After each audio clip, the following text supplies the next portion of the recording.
We have come here to get in the holiday spirit, and if this doesn't do it, nothing will.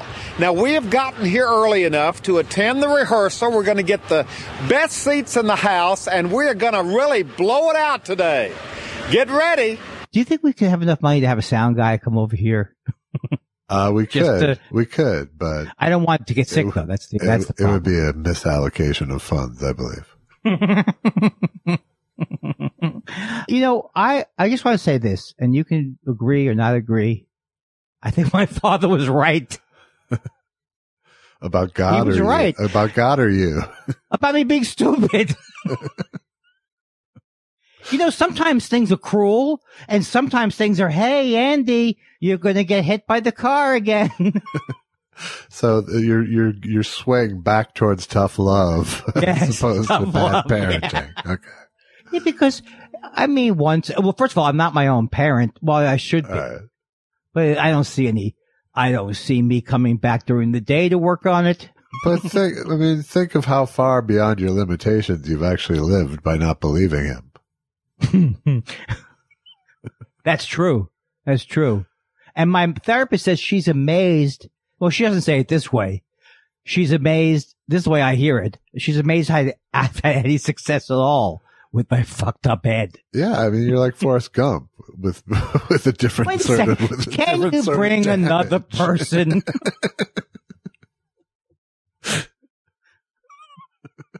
Like the guy from the Lenny and of Mice and Men, like that. Am I like that guy? No, you're not that good. That guy's more interesting. How was your week? Oh, I don't know. So you know what? I had decided nothing, so that's a lie. I'm not going to ask you these stupid questions. Well, why would I ask you how the weekend was? There's no difference in the days. It doesn't make me as hostile as you seem to think it does, though, when you ask me that. It just makes you hostile. It depends on the night. If you hear them coming, if you hear the classics coming in a quick flurry. So, how's your back or something? You know what I'm saying? Right. When I don't have something and I ask something like, oh, maybe you want to talk about your back more. It's not the best. You're not the best baton passer. Oh, that was a weird laugh. I don't like that at all. You're the anchor man. That's what Obama said about passing the presidency. You are like on a relay race. Right. He's passing it to you. Uh-huh. How did I know that was going to get? I don't know.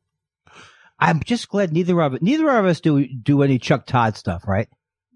I think I do some.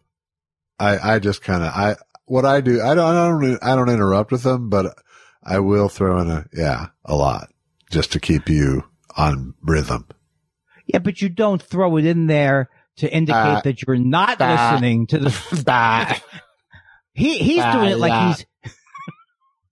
Yeah, that's the point. He's using it as a technique to not listen. Honk, honk, mack. He should see it as a signal to get out of the business. That's what he should. Yeah. Thank you. I'm sorry. He had it coming. He really did. You haven't unleashed the Todd monster that much this year. Right. Do you think I invented this more like that? You think that's mine? No, I don't. You don't? No. You know I did invent the Somebody Called, though. That you do know I have a copyright. The plumber. Somebody called and left a thing. It's the plumber who came to fix the thing. Well, okay. I am now generating actually my laugh doesn't sound, maybe I smoke less pot. My laugh sounds more clear. It does. It's a little less loosey this week. Hey, when is Christmas? I'm not doing a thing on Christmas. I'm telling you that right now. Okay, fine. We'll work around it. But this is our Christmas show. Oh, I can't believe that. I am now changing my voice to try and be more gentle. And Christmas. Merry Christmas to all. I have a Jew for you. He's such a Jew, bang. He has Peace no on earth. He can't speak Yiddish. Boo. First of all, hey, let me get this right. How about if I do this? How about if I become one of these kind of comedians? let me get this straight. What's this little drummer boy's problem? I'm not against going out because people used to make fun of George Miller, who was very funny. He was very funny, but he did do this one joke like 20 years after. What's this James Taylor's Fire and Rain? I've seen Fire. It's like, you can't. It's hard to sell that. It is hard to sell that. Yeah. I saw a video and I wanted your opinion on it, but I think I'm going to ask your opinion on it and to try to remove myself by being crushed by your opinion. Ah, okay. And I don't know why I do. Am I usually crushed if you think differently? You usually aren't firm in your position. You either crumble, oh, that's right. You either crumble or rebel. Okay, here's my argument. Okay. Either one is terrible. Well, crumbling could be funny in its own right. Sure. Okay. All right. I am saying to you that I love the song. I love the song Don't Worry, Be Happy. Okay. And I still think it's somewhat sarcastic at times. And that's also kind of what makes it funny because he says, like, look at me, I'm happy. And then he also says, yeah, I'll give you my phone number. If you're not happy, give me a call. But also I love the video that goes along it with Bill Irwin and who I don't normally loud praise on, Robin Williams. Yeah. Okay. All right. Now, here's what I think the argument back could be, okay? Okay, I'd love here's to. what I'd think's love to in hear your my head. argument. Okay. Okay. Yeah, that's a stupid song, you fucking... No, what are you, 4 years old? No, I mean, I have to admit, I was in a sort of Bobby McFerrin fandom when that's you were already when that song came out. Oh, okay. I feel like I literally feel better. Like I had the two albums that were before that giant album with "Don't Worry, Be Happy" on it at the time. So I was pro Bobby McFerrin completely. All right. Now I feel better, but you could be lowering the boom on me. No, I don't have any big backlash. I agree with you that the song is not just, pure silly Pollyannaism. Yeah. Yeah. And Don't Worry, Be Happy was based on the mantra of whatever that guru was. Oh. Baba something. It might have even been the Baba O'Reilly character. I can't remember the name of it, but he was actually, there was a guru who used Don't Worry, Be Happy as his. Oh, it's not the Don't Sweat the Small Stuff guy. No, it's an actual, Indian guru guy. A Baba. And was Bobby McFerrin into him? I don't know. I don't know that he was, but I think that's what he was keying into was that slogan. Don't worry, be happy. Now, I don't know his music that well. He did the kaboom, like this? I feel good, knew that I would, I feel good. Yeah. You're not hitting Allison, are you? Yeah. Why would your head go there even? Because it's hilarious. People love domestic abuse jokes. Blackbird singing in the dead of night.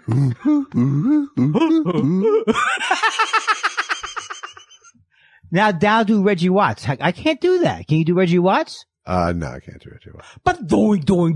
Well, first of all, you have different machines I wasn't making fun of them. I was just showing how badly I could do it. But they also have different machines that do a bass and repeat and do Yeah, but there's also people who are just fucking excellent beatboxers too. Do you think that Bobby McFerrin, is that what he was doing? No, it wasn't. Oh, because it sounds a little bit like rap too. In that one song. But he was literally pounding on his chest to keep time. Ah, and you like the other albums too? Yeah, they were solo. They were just solo voice stuff. And I have to admit, Bill Irwin's always someone I've loved. Now the video, let's circle back to the video. Okay, let's go to the video. I can't really abide by the video. Oh, it's not. I'm not saying it's a great video. Okay. I just say it makes me happy. Crumble. Okay. Okay, I stipulate that I am crumbling. Okay. But what I like about it is not like, oh, that was the greatest direction, but just when they are dancing, that they really are they're being silly without looking stupid. Yes, it's joyful without being self-conscious. Right. Yes. But why did I say it was the greatest video? No, you're saying you don't think the video is that great, regardless of the joy. I think the video hurts your first message of it not being Pollyanna-ish. I thought they were just clowning around. The message of the video literally is, fuck it, don't worry, be happy. Whereas the song has a little more, substance. Not think much. If you watch, okay, now first of all, let's talk on a philosophical. Okay, I have not watched the video since 1980. Okay, well then I ask you, 91. I implore you. Probably 91 would be the last viewing of it. I think you might like it because, for example, one thing I like it. I remember it was all white, right? Yeah, it does. All white background.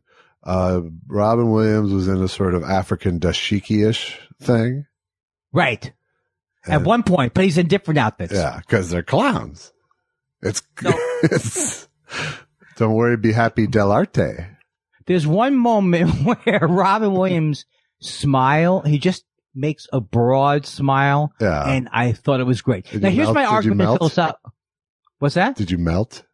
I'm going to kill you. I swear to God, if I can kill you. Did I fucking drag you into this conversation? Listen to me. If I can go over to your house, kill you. You actually gave this an intro, this conversation. No, let me tell you something. If I could kill you, just like strangle the living daylights out of you. You couldn't reach. No, you're sleeping, idiot. Oh, okay. Of course.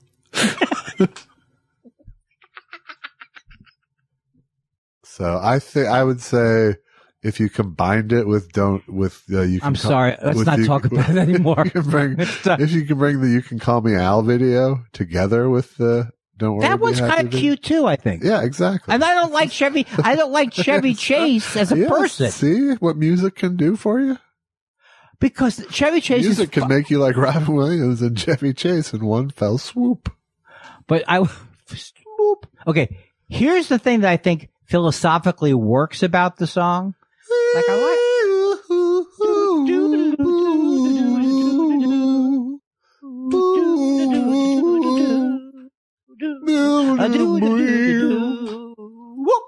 Whoop, whoop. It's the philosophy. Like someone could say, "Oh, you think that's going to solve your problems? Don't worry."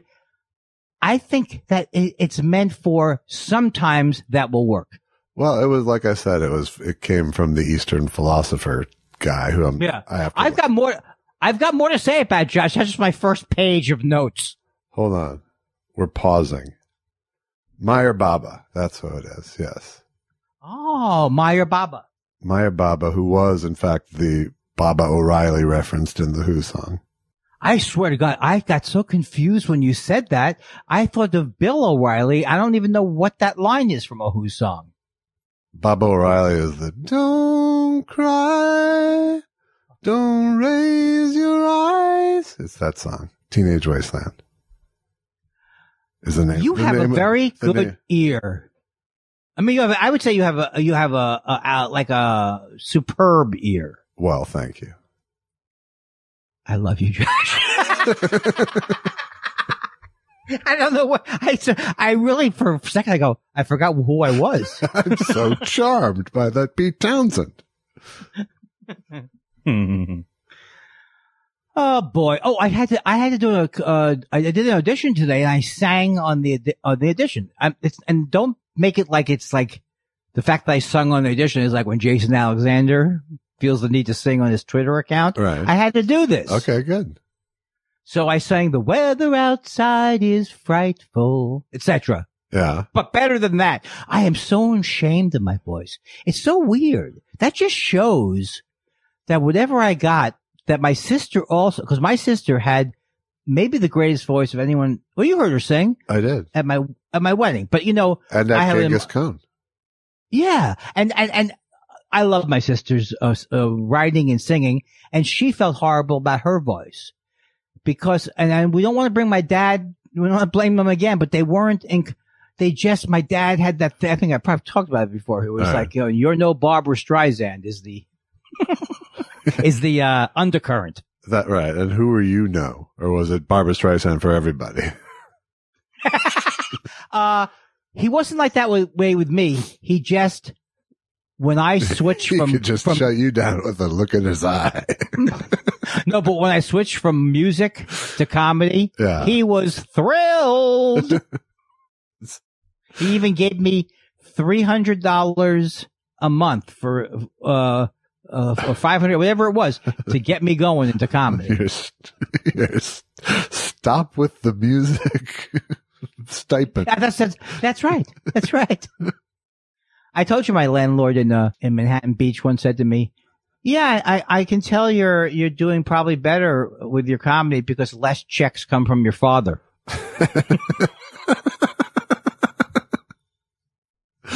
You know what that means? That means fantastic. that an actual check was written to him. That belongs in a movie. Well, he was the same landlord who told me that he didn't like any of these movies with James Dean and they mumble. And then I find out that he's hard of hearing. Right, everyone. God, that's my grandpa too. God, everyone's whispering. I think that's going to happen to me too. I can't quite tell what's going on. God damn it. Everyone's whispering. Would you open your lips? But what's the movie where what's that movie? Was it Revolutionary Road, or it was a book was supposed to be very good. And it was Kate Winslet and Leonardo DiCaprio. Yeah, I know what you're talking about, but yeah. So at the end of the movie, I think it's that movie where the man is married to the wife, and it's the first time I saw someone turn down their hearing aid as a bit in the movie. Oh yeah. But I mean, it was sad though. It wasn't comedic. Yeah, not like in that funny commercial. She said, "Did you bring the condoms, Charlie?" You know why is that commercial almost good? because it's based on a fallacy. Right. Okay. Like okay. Why would she ask him that right in the middle of all that? Did you bring the condoms? I never thought of that. But the dad's pretty good, right? Yeah. Want to know where the condoms are, Jerry? Yeah. But then when they when you have sex. But then when they go into their room together, he turns down his hearing aid. A little subtle thing at the end. Oh, does that happen? Yeah. I you know what? That was the frosting that the commercial really earned my respect with. Okay. I contend that this commercial is the funniest commercial ever made. It is the greatest commercial ever made. And it is the worst commercial ever made. And it's the guy from the Burbank firm comes over to his daughter's house and he literally takes an apple and polishes it on his shirt. See, like a high school production. Right. Yeah, no. But the thing is, that's supposed to be his wife, not his daughter. Get out of here. That's totally supposed to be his wife. Oh, it seems so creepy. It is. Well, the whole passive aggressive sarcasm of it. Aren't you really sweet? At the end. Oh, yeah. The thing that breaks my heart about it is that it's a local ad. Yeah, because you have experience with that. Yeah, I could go to town on the Burbank firm ads, but there's just no traction. Aren't you sweet? And then the reveal. You sure you don't want the earrings that go with that necklace? I want a living trust. Well, I've made an appointment at the Burbank firm. Aren't you sweet? Look it up, people. Look it up. I know it's online. No, but what's the reveal at the end? She shows that she already got the earrings. She already bought the earrings that match the necklace, yeah. And he's like, you crazy. You're my daughter, all right. I'll call the Burbank firm for a fucking divorce. Are you sure that she's supposed to be his daughter and not just a terrible actress? Is she playing the role of a terrible? She's supposed to be his wife, the terrible actress. What's the product they're buying? Tell me the product they're buying. It's a law firm. No, but what do they say? Go down to get a living will? Is that what it is? She wanted a living trust for her birthday. She didn't want first of all, when was the last time someone said, seriously, You want me to get the earrings that go with that shirt? That's not the way people pick out earrings that's anymore. not what he said. That goes with that necklace. I think I maintain that's worse. Matching your necklace to your earrings is a faux pas. No, that happens a lot, Andy. Well, It does. I guess you schooled me. No, but but the rubbing the apple, that's good, right? Yeah, the rubbing the apple on the shirt is I haven't seen that since high school, like a high school show. Yeah, no, it is the most community theater move you could pull. I think he even tosses it up in the air a couple of times. I'm auditioning to be our town stage manager.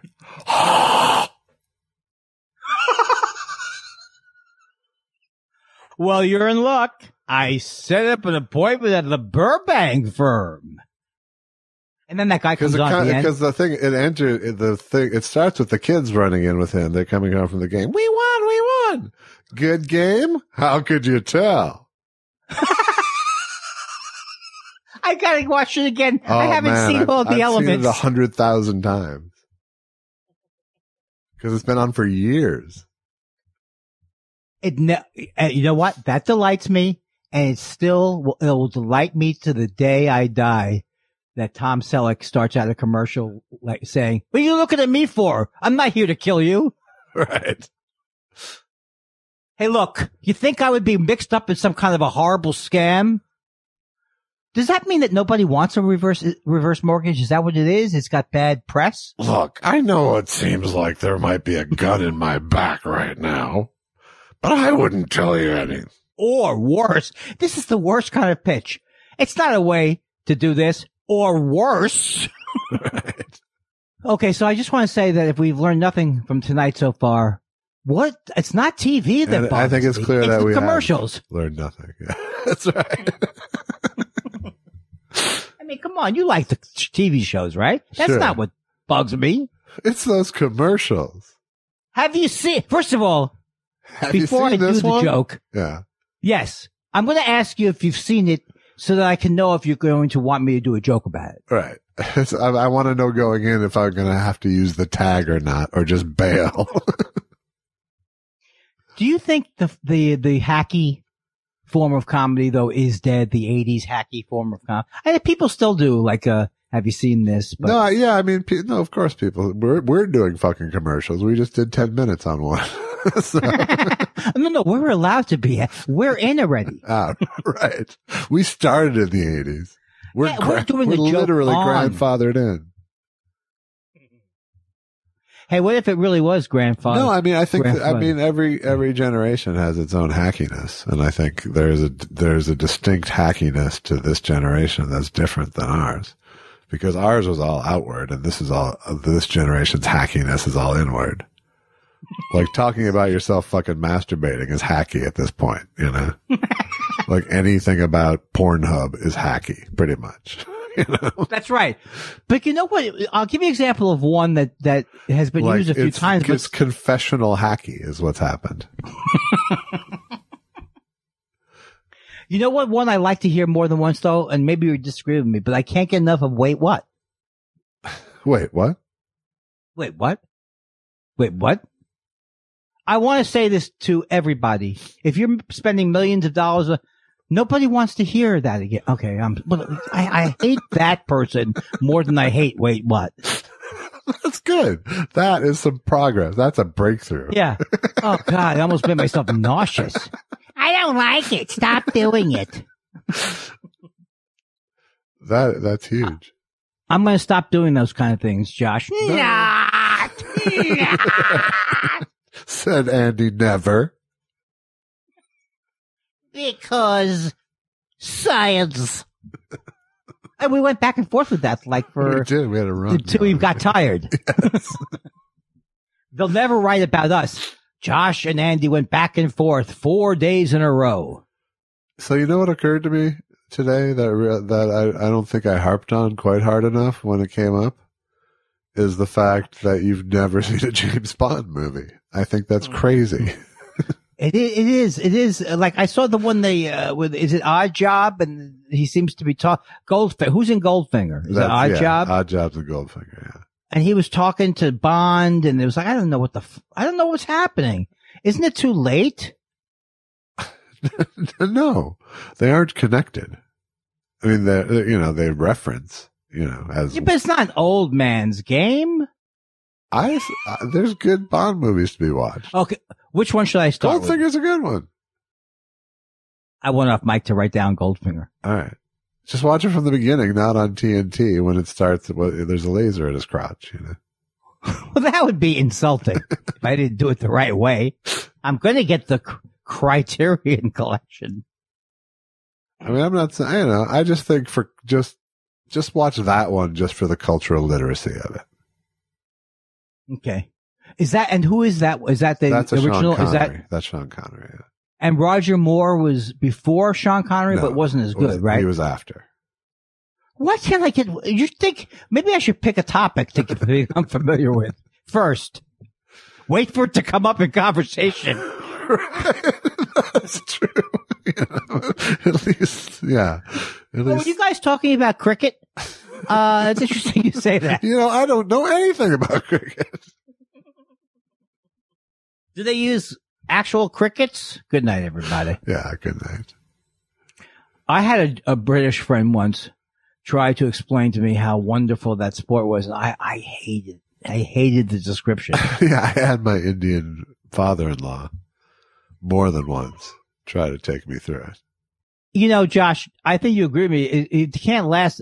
One match lasts more than one day or something. It's just crazy. Yeah. Or lasts a whole week or something. Yeah. And still nothing happens. Right. And I can't believe it's that good to watch on TV. Better than in person. You've gone to one? I've seen it played in the basin in the park nearby. Wow. But, see, those were the old days. They didn't have anything to do back then. Yes. Now it's all Zoom cricket. I can't see either one of us. First of all, horseback riding, and then I can't see us with a mallet, That's polo. Knocking Andy. a ball. That's polo, Andy. That's a terrible, I didn't think it was, I knew it wasn't the same thing I was talking about. Okay, all right. I just wanted to make sure. Give me a little credit. I just wanted to make sure you didn't think that cricket was polo. Well, let me make the mistake first.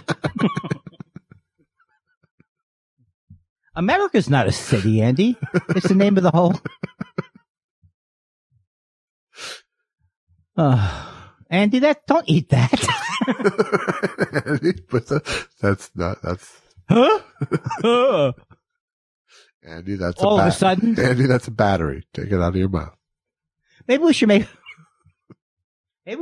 a short movie where you're Anne Bancroft and I'm Helen Keller. Better that than Dustin Hoffman.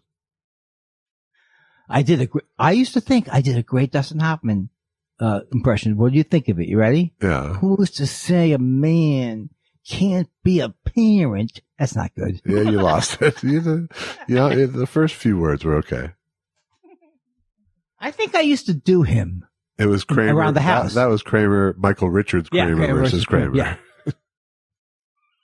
Yeah, you even have to identify the movie. Sad point. Hey, this is the best Monday we've had in a while. I'm jinxing you missed my it, baby. joke. You missed my joke. That it was What'd you do? It was Michael Richards Kramer versus Kramer. Let's make that movie. Come on. As soon as I hear something like that and I laugh, I can always see why sketchers are hard. Right. Because once you establish that it's hilariously not the Kramer versus Kramer, what are you going to do with it? Right. That's the difference between mad and cracked right there. Cracked is gone too, though, now, right? I believe so. And mad's gone. Yeah. For now. Wow. Weren't you one of those guys who, here's the projects that you invested money in that I know of. Yeah. The USFL. Yeah. That was one of yours. Yeah, that was good. That was good. I was a partial owner of the of the Tulsa Micronauts. And I forgot the second example of something you were into. I went all in on New Coke. What? I don't know. Is that I think there has to be. It was going to be a sport that was bad. I don't know. Oh, how about, to me, I got nauseous during the whole basketball craze. Yeah, that was just a movie. But it wasn't just a movie, Josh. They claimed that they played that. I never saw the movie. They claimed that they played that. The South Park guys. Yeah. Huh? I don't like the South Park guys. Yes, because I don't like them. Because they weren't that nice to me. Here's the real truth. Okay, here we go. Here's the real truth. I made a pilot the same year as them, and they were a little bit not nice enough to me. Like, there may have been some cold things, so I thought, oh, these guys, they're cold towards me. But then later on, I found out they're like right wing. But I don't know anything about them. It's just an early grudge. Yeah. I don't like the show. You still like that show? I never really liked that show, but I kind of like that show exists. I like that they do a weekly animated show that's absolutely more current than film stuff. But do you watch it? That's pretty cool. No, I don't watch it. I've seen it, and I've seen good episodes that made me laugh, and I've seen ones that made me go, but but the thing that they won me over forever with is Book of Mormon. I have never seen that, and I hear it's amazing. It's amazing. You know why I probably won't see it? Because you hate those guys and they were mean to you. Because I can't get over my grudge from 1995. What's the grudge about? Am I claiming that my show would have gotten picked up? Right, because theirs is still on. Yeah, and mine was not going to get picked up. Maybe not for 25 years. Not even for us. Oh, I'm sorry, that's too down on that show. Yeah, exactly. But I don't like the animation, and I don't like the voices. Yeah. Hey! They remind me of the other guy who does voices, the Family Guy. It sounds like someone doing fake voices. Well, they are. No, but that's the problem. Get me out of this topic. Just bring up something else. Okay. Tell me your stomach hurts or something. We won! Good game. How could you tell? So, have you decided on your birthday present? Yes. I want a living trust. We've been putting it off forever. It's time to finally do it. You sure you don't want the earrings that match that necklace instead? I am. Well, it's been taken care of. We have an appointment with the Burbank firm, and our meeting will only take an hour. Oh, aren't you sweet? Is it Rolling Bob? What's that from? I don't know. It's from Bob Dylan. Oh. Yeah, we're off to a great start. Holy shit. Can't believe it. How are you, young friend? I'm fine. How are you? Good. The coffee's in from Rob Bean's Who, and he gave us some samples. Nice. And I'm only saying this now because I'm trying to grease future wheels. Rob Beans. Maker At Rob Beans. Of fine samples. And that's right. But don't forget, if he gets more than 5 people ordering, he closes down. I'm joking. He can take any rush. That's right. Rob Beans, ladies and gentlemen. Rob Beans. Last night wasn't that a lot of fun? I thought so. It was fun. Yeah, it was good to see Trace and Frank. Those guys are funny. Those guys are good with comedy. Oh, yeah. I'll tell you that. Oh, yeah. And that movie, would you, having done so many of those, are there just millions of different small producers who put out crappy movies? Yeah, there's a lot of them. Yeah, there's no central thing where they're coming like a studio, like the early studios. No, but they're just cranking out crap. There was a lot of the drive-in B circuit, independent circuit movies. I've never seen anything worse than that one. And there was a lot of, only movie ever by somebody, There's a lot of people who just took a swing. But then there were people, there were international versions of Roger Corman too, who just churned them out. Yes. I'm very ignorant as to how many countries have a movie industry, and how many are there still countries that have no movie? They produce zero. I'm not talking about Uzbekistan. Uzbekistan. Yeah, but France makes movie. But weren't places like the British? Didn't the British make more movies? They did, of course, right? They made. Yeah, there was and is a British film industry.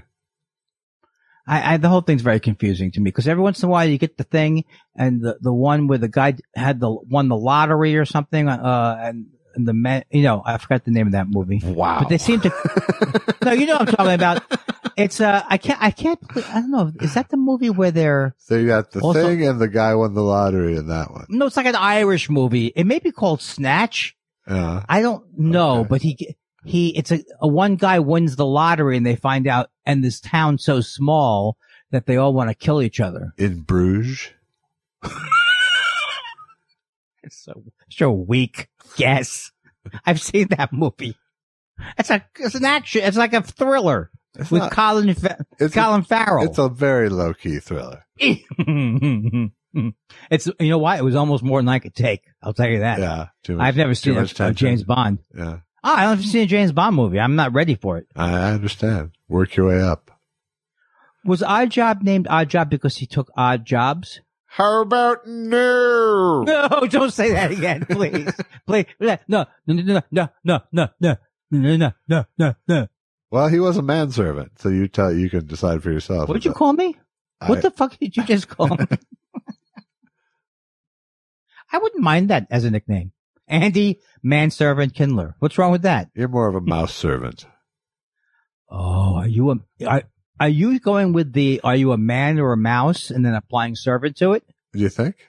I think so. I do think so. I'm starting to get to hip myself to your style. Yeah, good. You know what I mean? Yeah. It's like, it's going to be low. Sure. But I won't get it. Right, exactly. I'll take out just enough to beat you. Yes. Oh, that's a good joke. I don't laugh at that joke so much because I think it shows me, because it's too much of a, look what I've got going on. Nothing. Well, no, it's a Milton Berle dick joke. That's all. Right, but I don't like dick. Earlier, younger, when my nickname was, the Man of Steel. Yeah. Or Gold Member. Uh-huh. And, shit, you're freezing up. Comedically. Come on. That was a good one. I like the various different versions of that you do. Yes. And that would mean it's like you're definitely moving it along and because there's nothing coming from me. Right. See, I just did it. Right. I did it right there, but you fooled me. Any kind of pause throws off my whole day. I know. That's why I make noises. You're not going to outpause me tonight, buddy. I'm telling you that right now. You pause, I'll pause. All right, two can play this game. All right, let's have a pause off. Nah, it's at the end of the day, you'll cut it down. You lost somehow. right there. I was doing it and you lost. I bet I can beat you. I could be silent for 3 minutes. Okay, go ahead, go. How much noise can we make? You lose. I know what you're doing, Josh. You win again. Yes, Josh. You're better at being silent than the most obnoxious talking human being on the planet. Than a literal chatterbox. You beat a chatterbox at the quiet game. A blabbermouth, actually. You made a blabbermouth. A blabbermouth, Alice. Your mother can't help it, Alice. It's her nature. I missed that part of my life. You didn't have that either, where you got to insult your mother-in-law and have a whole studio audience enjoy it. I can still insult my mother-in-law. Yeah, but it might not go over. No, it works great. Well, how do you do it? Is it backhanded compliments? It's whatever the situation calls for. No, I mean, when I came into my wife's family, everyone was terrified of this woman. And I started making jokes because that's what I do. And she started laughing at my jokes, and they were at her expense. They weren't like hard jabs. They were Weinstein specials, Like, is anything okay? That style of joke. Yeah, right. Exactly. And let your mouth know that you're happy. And it literally changed the dynamic of the family when they learned that she could laugh at herself. Well, this is, of course, she doesn't listen to the show, right? No, she doesn't know what it is. Yeah. Does anybody around her listen, who will go and say that? Nobody does, right? No, Nobody within. I don't care. It's been said. But this has been, and this is known throughout the family. How did your mother-in-law become? That's just the way she was her whole life, and that was. Well, I mean, she's narcissistic and toxically so. And what I know about narcissists is that, you can make fun of them because it's still about them. They enjoy it. Do that thing again. Where you say I'm the worst person in the world.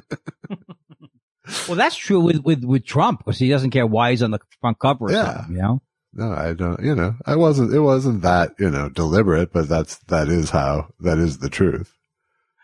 Do you think her personality changed from it? Her personality has changed over the 25 years I've known her. Yeah. She's mellowed considerably. And, was it like in my family where everybody walked around going, "What's up with your mother?" No, it was more, she was exceedingly charming to outsiders. Oh God, that has to hurt. Yeah. My mom could not achieve that at all. No, she's a delight. She's, little British, firecracker. Oh, she's like a charming, she's like Andorra from Bewitched, but charming. Wow.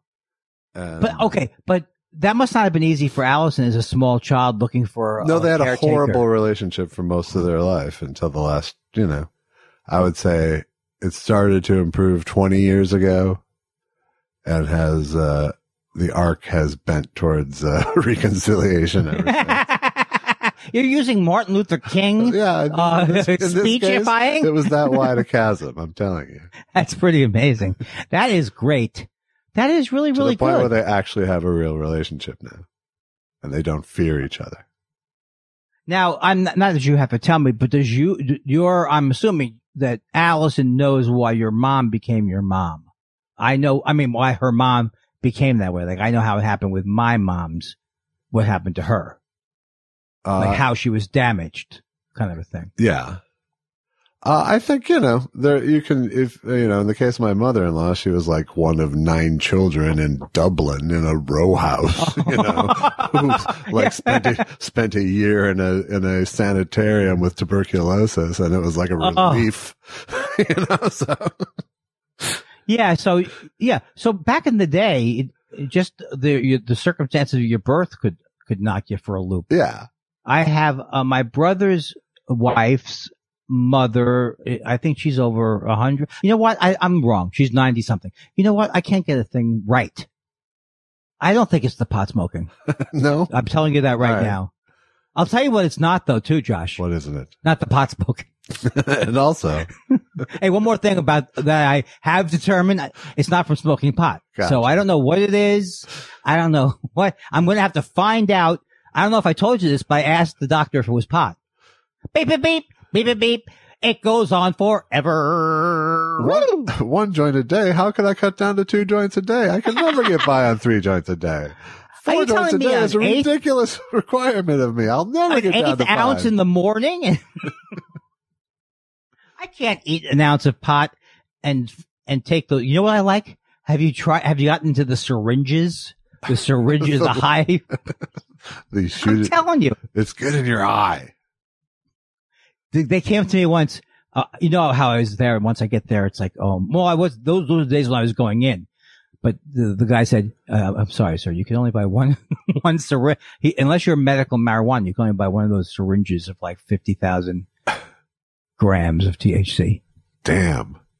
If anybody needed to write a book about doing edibles and about the right dosage. I don't know what the syringes are even. Do they literally have syringes of pure THC oil or it looks like, it looks like a paste. It looks like a dark oozy paste. Yeah.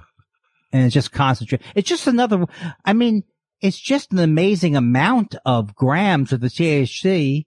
It's 1,000. The whole thing is 1,000. Yeah. And it's one tube. Okay. But I don't know what happens.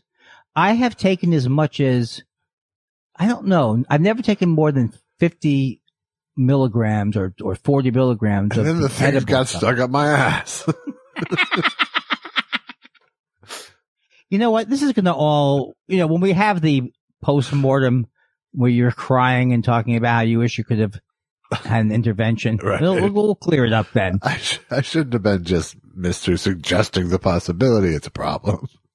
Yes. Why do you think they call them interventions, idiot? It's not a suggestion. But the thing I'm happy about though, Josh, the doctor doesn't think it's related to pot. No, because you don't tell her. First of all, I will lie. You tell her, yeah, maybe every, a few times a week for sure. My therapist is not worried about how much I smoke. Interestingly enough, she says she doesn't have no concern about it from her end. Right. And that's a big mistake. That is, yeah, I mean, that's verging on malpractice as far as I'm concerned. Mal would be a bad first name for a therapist. It would. Oh, especially God. yours. Hey, come on, let's get the focus off. Well, okay, maybe I am fucked up. Okay? Maybe I am. Yeah. As a human. Maybe I can't face I can't return a simple email without smoking a huge blunt. After every email, Josh. Yeah. I smoke a blunt. Right. I get my dab rig out. Sure. After. You bought like the super dab thing, didn't you? No, I bought a small little thing. It's like a $60 thing, and it does not. It's just like did you ever do the volcano thing, which fills up a big balloon? That's it. I'm not saying that way of inhaling pot you'll ever like, but if you're going to do it, that's the best way to do it. I haven't really tried, except for that TV show we were on. Remember when Doug Benson asked us if we wanted to be permanent guest hosts? Yes. After you guys, what's the point? I recall him saying. Mr. Personal. You can really see why he does a lot of shows where he's talking to people because he loves people so much. No, I don't want to say anything can I say queer? No, I can't say queer if I'm saying it and if I'm not LGBT. No, I think you can, as a verb, I think it's not a sexual, right. It's not a sexuality. Oh, that's right. It could be queer. Just could be queer. Yeah. I mean, you've queered more than one deal. Well, for example, I slept with 3 guys a week in high school, and they kept asking me, am I queer? I said, that's an insult. Oh, I sleep with 4 guys. To comedy. I couldn't get the right rhythm on this bit. Oh, I run a gay bathhouse for 10 years, and all of a sudden people think I have to clean up my act. No. You hate thinking about me sexually. Well, that's true, but that wasn't my problem. There's only one thing I want you to do. Talk me out of it. That was a second level objection there. I know. It's yeah. There's so many unpleasant things about my personality. I feel like the coronavirus sometimes. I come at you all spiky. Yeah. You're a little spiky, but I'm masked up. Ooh. And we'll be back with more Metaphor Wednesday on, wait, is today Wednesday? Please tell me it is. It is, despite our talking to each other every night this week. I know. We're so close now. We're close. Remember when we had that thing where we didn't talk to each other for like 3 years and you came over and punched me once? I'm glad we're not through that anymore. Yeah. Well, it was a good hurdle to get past. I bail out of a bit. But you know what? I think they're not bits. That's why I bail. Right. No, they're just, I don't know what they are. They're spitballs, I think. I did write down a few, a couple of topics. Oh, good. Tonight. I love a good topic. You know me. Okay. So I want to add on to the Burbank firm, which is still the greatest commercial. Why do we want, well, let's talk about, No. I don't want more about that. I have another commercial. Let's talk about the goalie commercials. Oh, the goalie ones are so terrible. They're the guy walks in and goes, the Mento ads of over the counter supplements. They ask the one guy, "You want something to eat?" And he goes, "Nope." And then he makes a big like a motion. Then he does a spastic clap. And the one woman who's kind of cute, and she does. But then I've seen her chew. She chews like a Muppet and then dances like a Muppet. Right. She doesn't give it what I want in the commercial. No. Naked ladies holding the product. Yeah, she doesn't sex it up. She Muppets. And I'm sure it's a terrible product. Just get a teaspoon of whatever that horrible stuff is. And I'm sure that's the way you take it too. Dr. Bronner's Miracle apple cider vinegar. You know what? I know it's not. You know how I take it? I take it sprayed on smoked meat during the process. I do. Nobody says smoked meat. I use apple cider vinegar to cool the meat. Oh, okay. I really didn't get it, but I figured it was something to do with the barbecue. Yeah. Okay, so here's what I'm going to pitch to you. Change your plans. That's the clue. Change your plans. Change your plans. I can almost feel it. Change your plan. Oh, don't tell me. Change your plans. Fidelity is Fidelity Savings. Oh, right. Like right. if you know how you would Now normally we're go opening to a candle store. Change of plans. Now we're bounty hunters. Change of plans. Our kids are going to college. Change of plans. Now we're a dance team. Change of plans. Mom, these paintings are beautiful. You could sell these. Change of plans. I'm very interested in joining your Fidelity company, but what if I later on want to do something else with my retirement? We're very good at changing the plans. Is this to distinguish from the place that you go to and you say you have a change of plans and they say, get the fuck out of here. You said this was We the had plan. a plan. We had a plan, they say. But the one guy he's like exotic. He's like from a different country. You know, I know this sounds like racist the way I'm saying it, but it's like, he's like exotic is never a good way in. No, but he's like, change your plan. Like he could be French. He's just a very rich, they're both wealthy people who walk around New York and they go, we could be closer to Pupsy if we had an apartment here. Change your plan.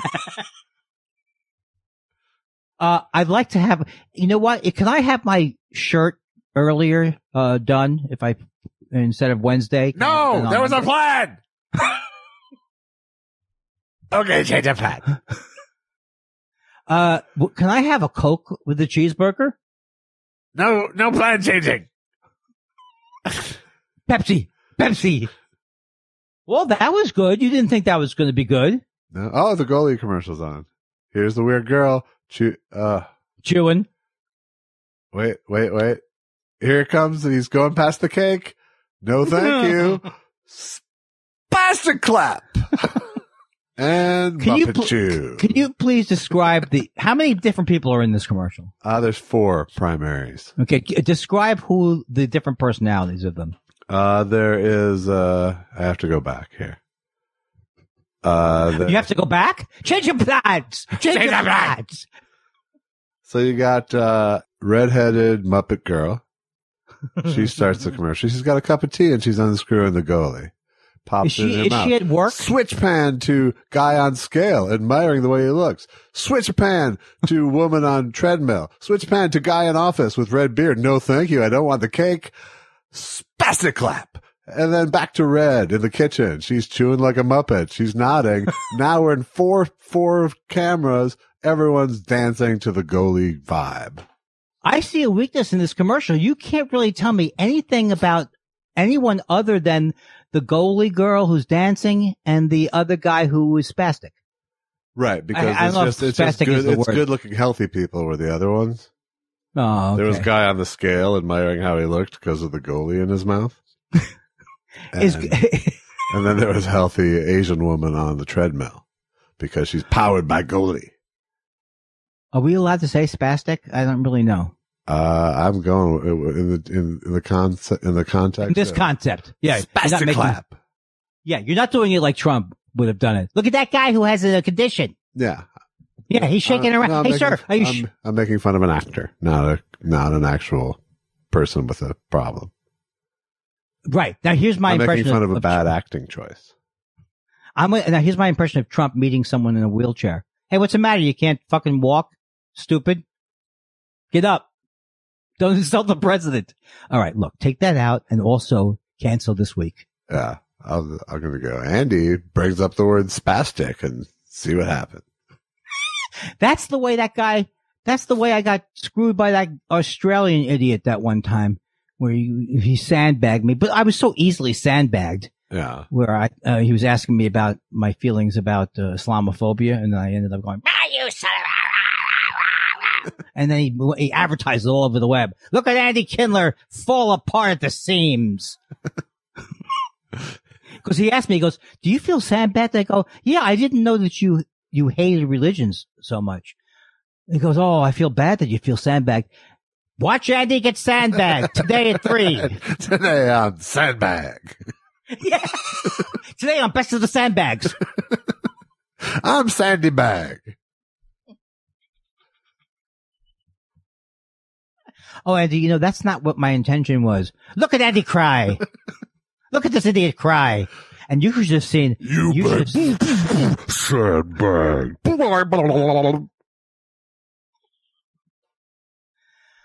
Oh, boy, just the memory of that got me a little hot under the hoo-hoo. I'm Sandy Bag. I have I have one more topic. No, this is too long. My last therapy session, I think it's too long. It's about 50 minutes, I think. No, it was just about me learning more about myself and how I get into these things I didn't bring it up with you on Monday because I just didn't want to hear about it because I knew I was like starting to go out of control. Not out of control, but just I'm not having a good time. And she said, she goes, she's not on Twitter, but she goes, I feel sad. She said it in a great way. I feel sad to see you get this way, to see you. And I was able to really hear that without taking it like personally. Yeah. So I guess it was just a reset. I don't quite understand where you, It was about Jimmy, fuckface. What's his name? Oh, Jimmy I Dore. saw that you were having a Jimmy Dore thing. Yeah. But I didn't really. Well, I try not to tune in because I don't want to come back at you with the play-by-play. Well, that's also the thing is I told, Stephanie I was proud of myself because I didn't want to talk about it Monday, but I was also embarrassed about it. But then after talking about it, I was like, okay, it always goes back to the same thing. If I don't forgive myself, then there's no forgiving in general. And if I don't forgive myself and if I don't let go of the judging, it never ends because I judge as harshly as I feel judged. Right. Well, Jimmy Dore is basically a jackass, so. He really is a jackass and he's getting worse and worse and worse. And he reported about that Seth Rich thing when it came out, that was like, they tortured that guy's family who got killed by, by a thief. And then they tried to make it like it was the DNC and yeah. So they have him just reporting it. Yeah, they don't like this happened. But he used to be nicer. But anyway, the point was. No, I used to like it. We kind of had our falling out when, I don't know that for him it was a falling out. For him it was like Tuesday. But for me, it was, it was like Jill Stein versus Hillary. He was on the other podcast and we were having a pretty big fight. And I'm like, fuck you, Jimmy. It's, I've been raised my whole life with never forget, never again. And along comes this guy who embodies that. It's not the fucking time to vote for Jill Stein. I know. It's like, and he's doing it it's so clear. He just wants to get followers. He's not he hasn't deeply thought about any of this stuff. But he got strange. Something happened to him. Although sometimes I think maybe I didn't know him that well back in the old days, but he definitely was nicer. Yeah, he was much more pleasant. Now he's much more confrontational. Yeah. And fucking up big time with every story he does. Yeah. But anyway, if you think you smoke a lot of pot. Oh, right. Well, yeah. The other thing is that even if that didn't happen, it is constantly me on Twitter. And it's like, I can't do it. And I also can't just say I'm not going to do it completely. I have to get control of my life. I think I can do it. I think you can. It's a waste of time. See, you go on there probably a lot, but you probably get off. I go on there and I'm noodling around for trouble or something. I don't know why I'm staying. Twitter is like a non-confrontational zone for me. You already have it as that zone, so you don't have to worry about it. It's just not how I use Twitter. I don't really fucking care what other people have to say to me about, Yeah. Right. But you see, what happens is that if I had a game plan, my game plan would, and I talked about it with Stephanie, it's like, yeah, it's not like I never want to do something like slam Jimmy, Dore. It's not like I don't want to slam, Lindsey Graham, but I still have to have generally fun with the thing. Right. So why am I digging into comments underneath it? It's just stupid. It's just, I don't want to call myself stupid, but it's just not. Well, it's painful. It's an inherently unhealthy platform. Absolutely. If you misuse it. Well, even if you're using it, I think I use it pretty well, honestly. Right. I think so. I fucking write jokes. That's how I use it, and I have. Well, that's a value. I have funny interchanges with other funny people, Right. And once in a while I'll have an actual conversation about something, but I'll never have a fight. I just won't engage in it. Yeah. Once in a while I'll decide, fuck this guy, but it's not a celebrity, cause I don't want to, I don't want to have a fight with a team. Right. But I realized that a lot of my stuff was based on, like, I go on this Majority Report show and some of those people listen to Crystal Ball, and it's like all these things. It's like, I have this thing that if people are it's just so basic.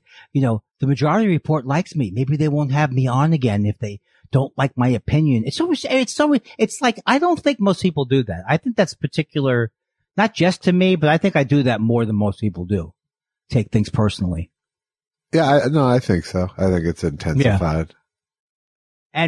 And also I realized that because you're looking for it, first of all. But I also did realize that this is really kind of, affecting me this first, Thanksgiving, Christmas thing without my sister and my mother.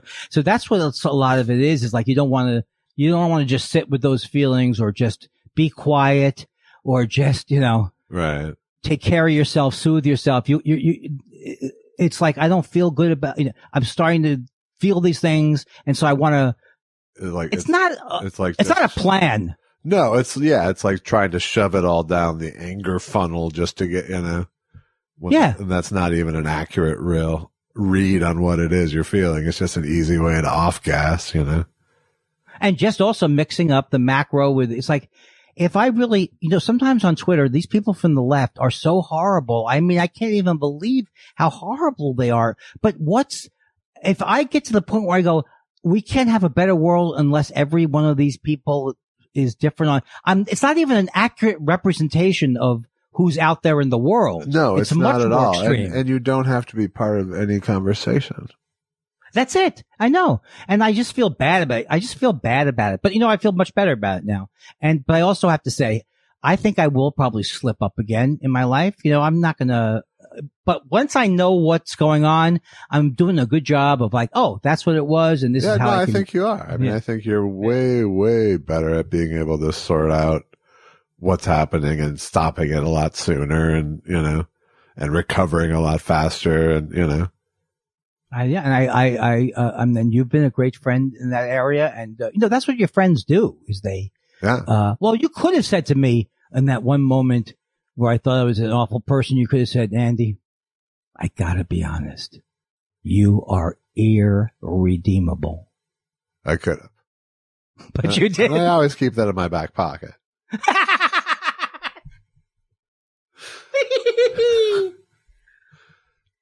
Josh, I have one more thing to say, but I don't want to forget to say this week.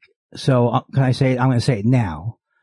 Susan and I, we lost a really good friend of ours. His name is Sandy Yarez, and he had, Parkinson's. Just like my mother had Parkinson's, he had Parkinson's, but he was like 78. They were at our wedding. Judy Yarez designed Susan's dress at the wedding. Yeah. And Sandy Yarez helped me with all the music. And he has been they thought he had a heart attack when he was like 50. So they never even thought he was going to make it this long. But he got, Parkinson's, and the last few months were really, really, not good. But I just want to say, if anybody wants to give, cause this is my main organization, that I give to, because my mom had Parkinson's and Sandy had it too. So it's close to me. PCLA.org. PCLA.org. Yeah. It's a group of people. What they do is it's just like they invest a lot in the, having people who have Parkinson's talk and providing forums and food, whatever people need, kind of. It's not for research. It's for the quality of your regular life. Great. Because Parkinson's, you were telling me I'm sorry for your loss. Oh, thank you. I really do appreciate it. They're doing, how long does Shiva last? 7 days. Oh, okay. That's literally what Shiva means, is 7. You don't have to go. Do you have to go the extra? No, I didn't mean the sarcastic. I know what you mean. I'm glad. Well, because the word Shiva is another word, but it's different when it's in Sanskrit. That's a goddess, yeah. We don't have words like that. We have Jehovah.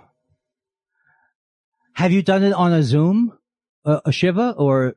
I mean, why do I think you have? Well, I mean, most people don't observe 7 nights of Shiva. Most people do a couple days or 3 days. In modern times, but the tradition is based on 7 days. Well, this funeral service that we had was very, very, very moving. It's like when it happened with my mom, it was just at the beginning of everything. So I don't think anybody ever felt, when you felt like you couldn't see somebody, just people felt like, there was no service. But this was like, they had the rabbi was great. Everybody was able to talk. It was really cool. It worked out. Good. So that's it from me on that end. But I was going to say, a lot of people, like my manager was saying, like, do I want to go to Lincoln, Nebraska, book something next September? No, I'm not going to book something in a low paying gig in Lincoln, Nebraska. I don't know I'm not comfortable to pull the trigger yet on anything. Yeah, I understand. So, I'm telling you though, you see all the buzz online with our podcast. This is gonna, I'm setting myself up for a tremendous, fall. Autumn? It's fun though that everybody, that people. You mean autumn, right? Right. Well, it was great. Like when Michael Salfino came in and, there's a lot of buzz within our group about the podcast within the 15 people. Within our finite universe of listeners, which only changes because people die. Oh, man. Oh, did you see you saw Mank and you thought it was good, right? I saw Mank and I thought it was pretty darn. Yeah, I thought it was good. I've heard mixed things. I mean, it's not going to change my world. It's, I think it's been, subject to analysis. Okay. In terms of how it relates to actual history and blah, blah, blah. Right. It's a fun movie. It's a pretty fun movie. Well, I will see. There's a couple of things that are out now that I want to see and I can't remember the name of them. I watched, in addition to the Bee Gees doc over the weekend, I watched that, which I'm pretty sure you've seen, the Bob Weir, the other one, that doc. I haven't. I want to see that one, but I haven't. I heard it's good. It is good. Yeah. I love him. Yeah, I liked him a lot more after the doc, actually. Does it get into his guitar playing and stuff? Because he's a great guitar player. Yeah, it gets, it sort of gets into his theories about it at least. But it breezes along. It doesn't get bogged down in heavy, dead lore. Well, the other one was like an 8-part one. Yeah. This is sort of the antithesis of that. Right.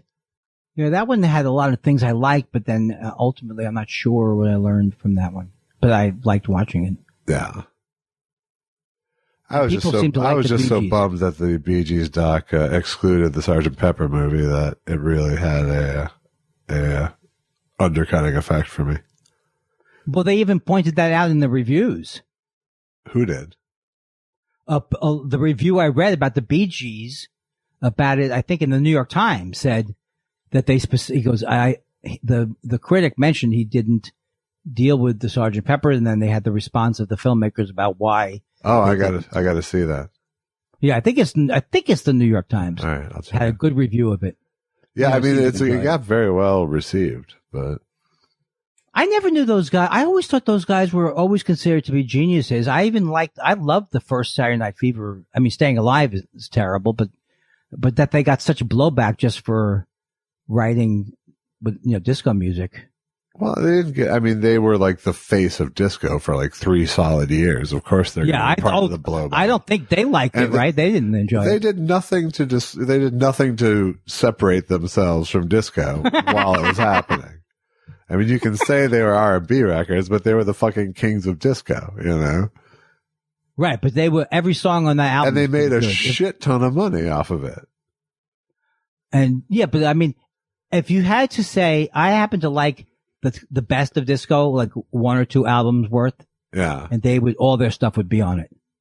Some of the Donna Summer stuff would be on it. Sure. I mean, and there's nothing wrong with it, but it was disco. You can't say it wasn't, it wasn't not designed to be played in a disco. It was. Right. No, that was the mistake, was playing it everywhere. It wasn't a mistake. That's exactly what you want a song to happen when you're right. No. I'm saying it was a mistake. It was a mistake that it overwhelmed all of the rest of music. I don't mean that it was a mistake to have it in dance clubs, but it was a mistake that that's what all music became for a time period. Yeah. But that happens all the time. Sure. I don't know what I'm talking about. That's why you can't. That's why, Guitar Center's going out of business. Don't tell me that. I know you're joking.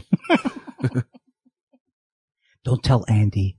He doesn't. It's his favorite place. He can't accept it.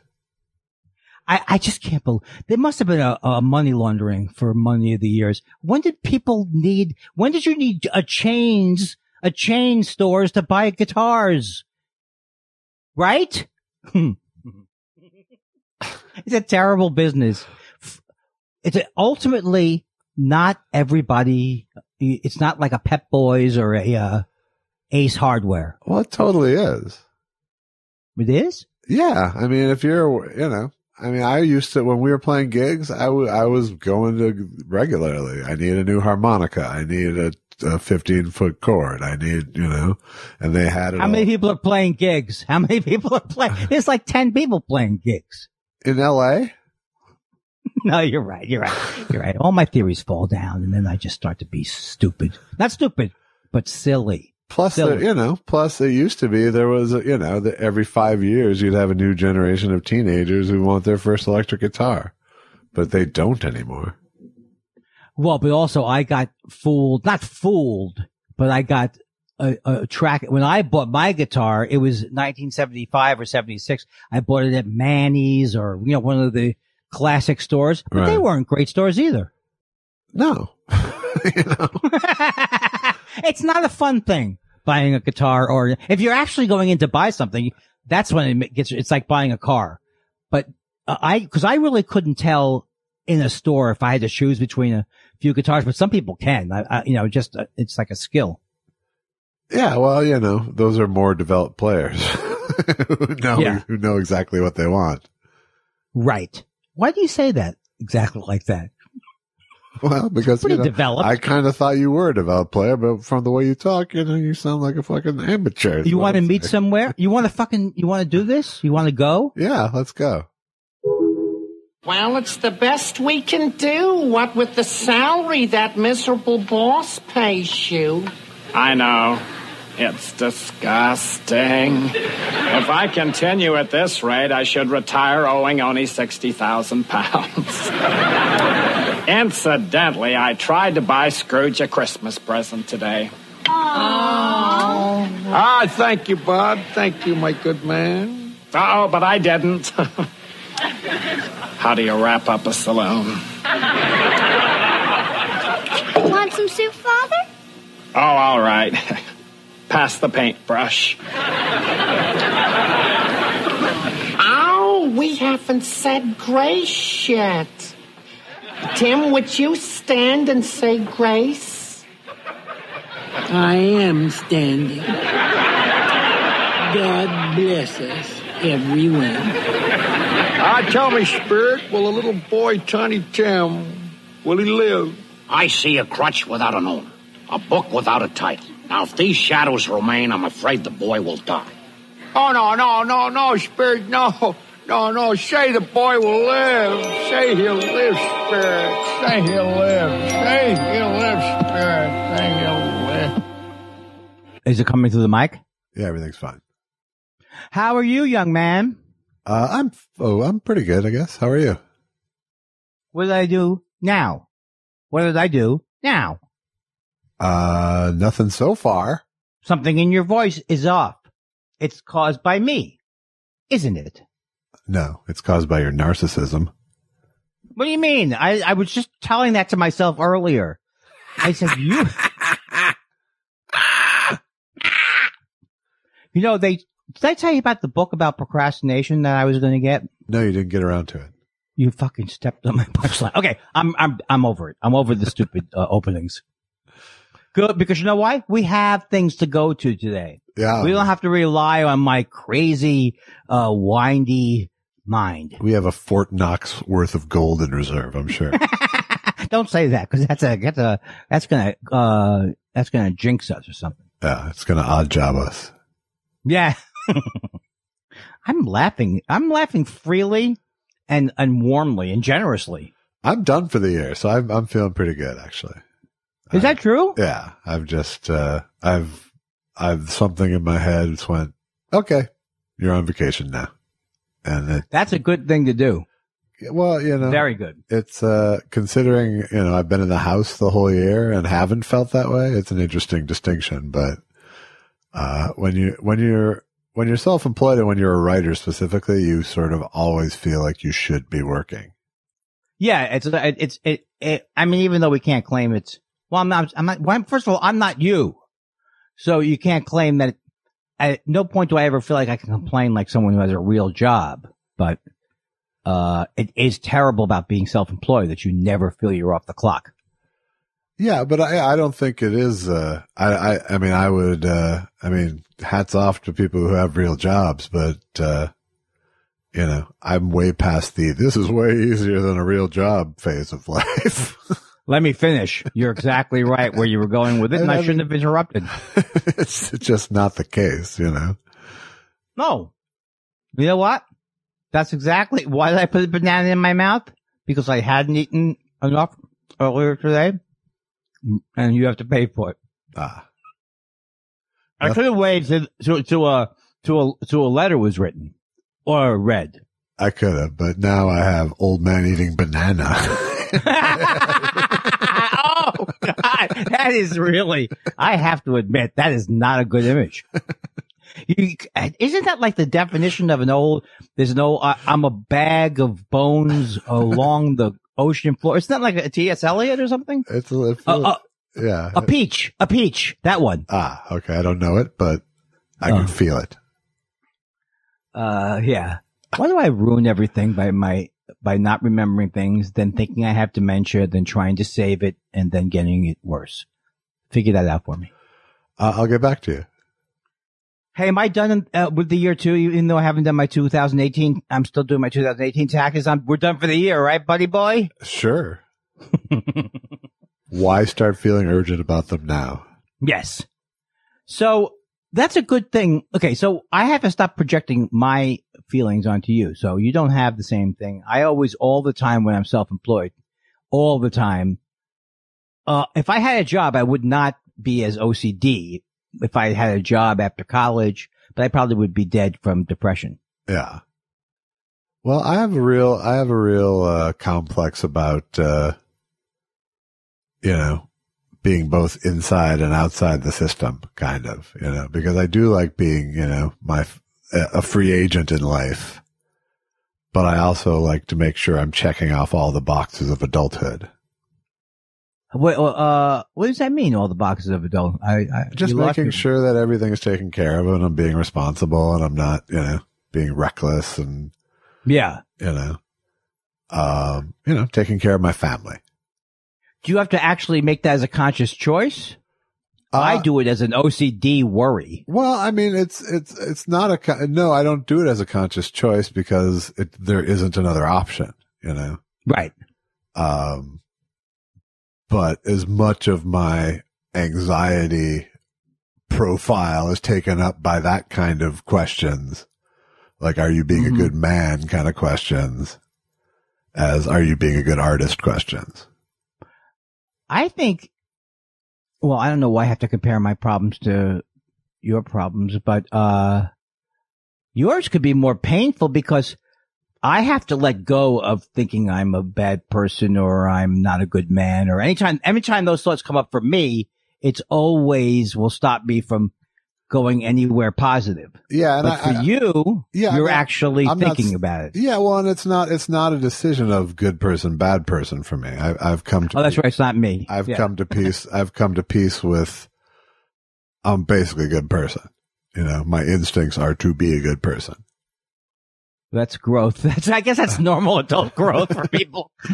So, you know, it's more about like, it's, you know, and if I'm being irresponsible, I don't go all the way to you're a horrible person, you know? Right. But do you have a dark night of the soul type of thing? I have dark moments of the soul, you know, I have, they become dialogue places for me, you know? Yeah. If I find myself in resting in a really negative space, I examine it generally. And I either bore myself out of it or internally slap myself. And sometimes those slaps can be good. Like Gene Hackman in Postcards from the Edge telling Carrie Fisher. Sometimes his parents did it to him and their parents did it to them and they did it to you. And sometimes you have to say, fuck it. Yeah. I didn't do it as good as Gene Hackman, but you get the point. But usually it's just the thing that generally snaps me out of any sort of spiral is just sort of like, you're fine. Everything's fine. It's really just like, well, that guy doesn't sound too good either. Yeah, but it's Gene Hackman, you know? Oh, yeah. Yes. Well, you already love yourself. I don't mean that in a weird way, but you already are. I basically do. I at least feel self-worth. Yeah. So I don't love myself, but I'm fine with myself. Yeah. So you don't have to do the basic things like, don't say you're a fucking idiot to yourself, Andy. Right. You know, that type of thing. Yeah. It actually doesn't matter what I say to myself. It's what I believe, you know? Right. No, and I will beat myself up for a genuine mistake, but it's not a hair trigger. You know, it's not like, you know, why did you say, how was your weekend? You know, that doesn't. Yeah. You're not ready to fly off the handle. Right. Sometimes I can tell that you're about to blow. I mean, I'm not the most even-keeled person in the world. I don't mean to portray that, you know? No. The only reason why you ever have to defend against it is because I've of my hero worship. I've created a hero out of you as the most well-adjusted, loving, not good in the bedroom, but other than that. Who might argue with that assertion?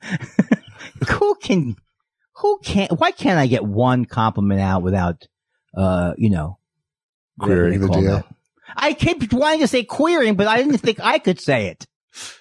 Because I'm not queer. See, I said that, I feel bad. Right. I'm not but queer is actually, okay, just save me from it and say something, somebody called and you have to go. I'll be right back.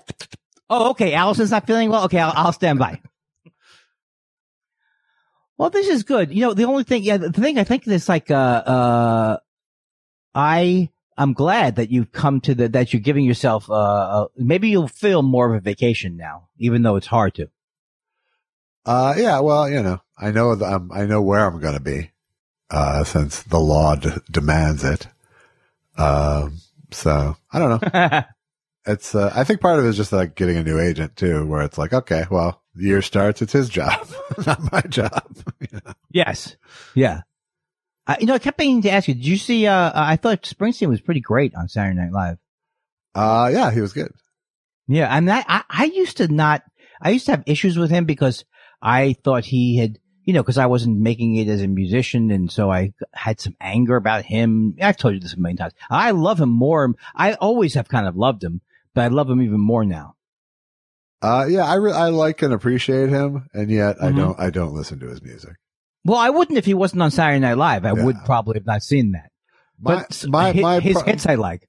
I mean, I really like him a lot, and I kind of liked his the Netflix his Broadway show. Oh, I didn't see that. Yeah, I mean, he's a cool dude. He's Bruce fucking Springsteen. Right. But he's also so earnest. That's true. And largely humorless in his work. Is that true? I would think he would be. Oh, I guess when you see a documentary like that, you see that he's very serious. Yeah, I just mean his work is serious. His songs aren't, there's not a lot of whimsy in a Springsteen song. It's so interesting though, because I've never seen him live and anything. So I think of like one of my favorite videos is like Rosalita, where he's having fun and. No, I think there's joy. I mean, you're mistaking joy with humor. Right. Okay. That makes sense. That makes sense. And the songs are kind of depressing. He's got 9 Ways to Sunday in terms of joy and abandon and rock and roll. That. Me too. Yeah, exactly. Yes. I get exactly what you're saying. I love the hits though are great. Rosalita is great and Born to Run is great. Like Born to Run, you really appreciate after you haven't heard it for a long time. Yeah, it's a good song. Because if you hear it too much, you go, Elvis and the thing, and you went to Jersey and the Trenton and the Bing, and you can make fun of it. I can't do it accurately. It was Robert Wool had that bit years ago where he. Oh, what was his? Well, he would just totally, he just broke it down. He sat at a piano and, went line by line with his, annotation. He's in the Steve Allen tradition of tearing down. I guess so. I can't get no satisfaction. Right. That's the word. He is so terrible in that bit. He goes, Schmuck learned how to rhyme. I mean, there's such a nasty side of Steve Allen. Steve, I've never really written an actual good song myself, so I hate. But it's also fun to see. I mean, especially like 63, 64, when the Beatles hadn't made the jump to universal acclaim. It was still the kids thing. And, and it's fun to see the older curmudgeonly comedy about the Beatles of the time. It's so fucking dismissive. Yeah. Right. Actually, that was my dad's. Right. My dad was like, yeah. Sure. And I bet it was a million dads across America. Yes. I did not say that was my dad's most original material. Right. But that's exactly what I'm talking about. Yeah. Yes. It's just this generational dismissiveness of the whole enterprise. I think if you were so much older or whatever, or you were in World War II and, you just briefly heard this loud music, you might just decide the whole thing sucked. Yeah, very possibly. But it's also you have to actually listen. You have to listen. I mean, I could look, literally, you and I could look at the top 10 songs in pop music right now and not recognize a single song nor artist. I haven't done that for a while. Yeah, it's heartbreaking. The only time I like musicians is when they come on Saturday Night Live. I like them for about 4 minutes, or sometimes I hate them. Yeah. I don't understand the Billie. I mean, now I sound like an old man. The Billie Eilish. Yeah.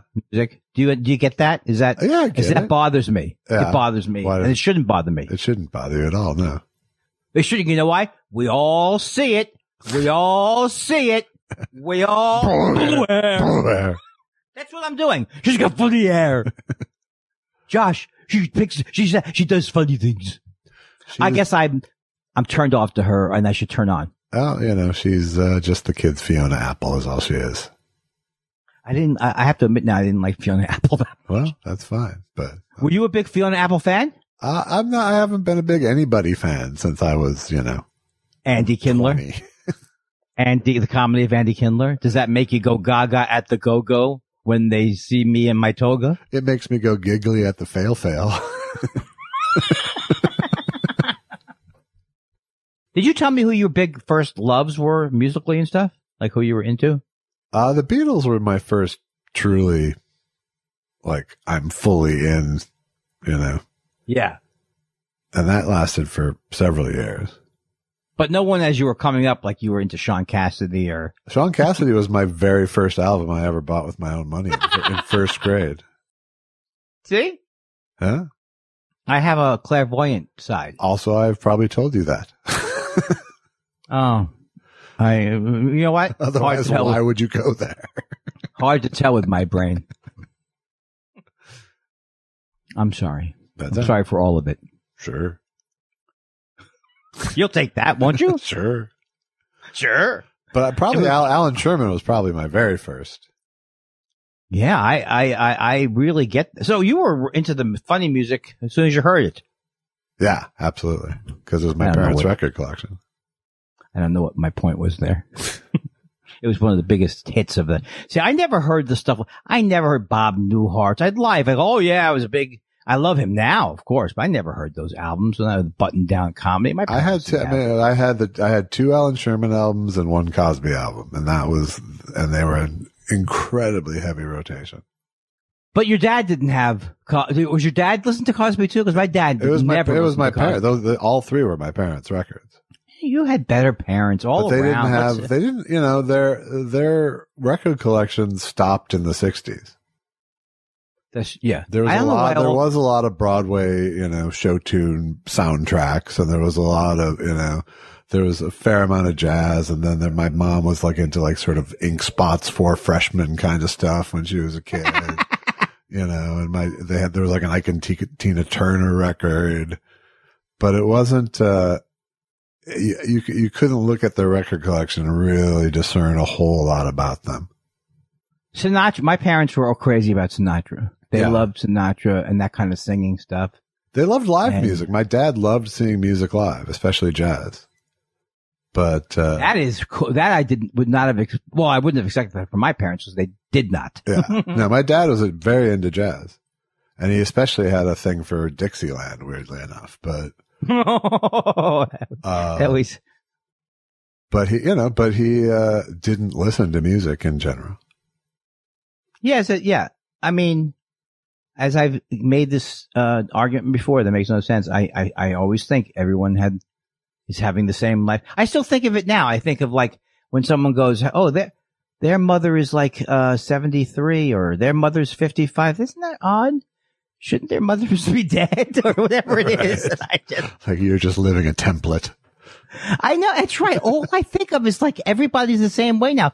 Now, everybody here, you remember what I remember, right? And you're thinking the same thing I am, right? My best days are behind me. It's just going to be a precipitous fall. They say don't fall after age 60. You know, they're not kidding. That's really true, Josh. I will give you that advice. Yeah. Do not fall when you're older. You're doing like you were doing backflips down an escalator just a few short years ago. I collapsed 3 nights ago. I forgot to tell you. You did? I gave out. Yes. What the fuck?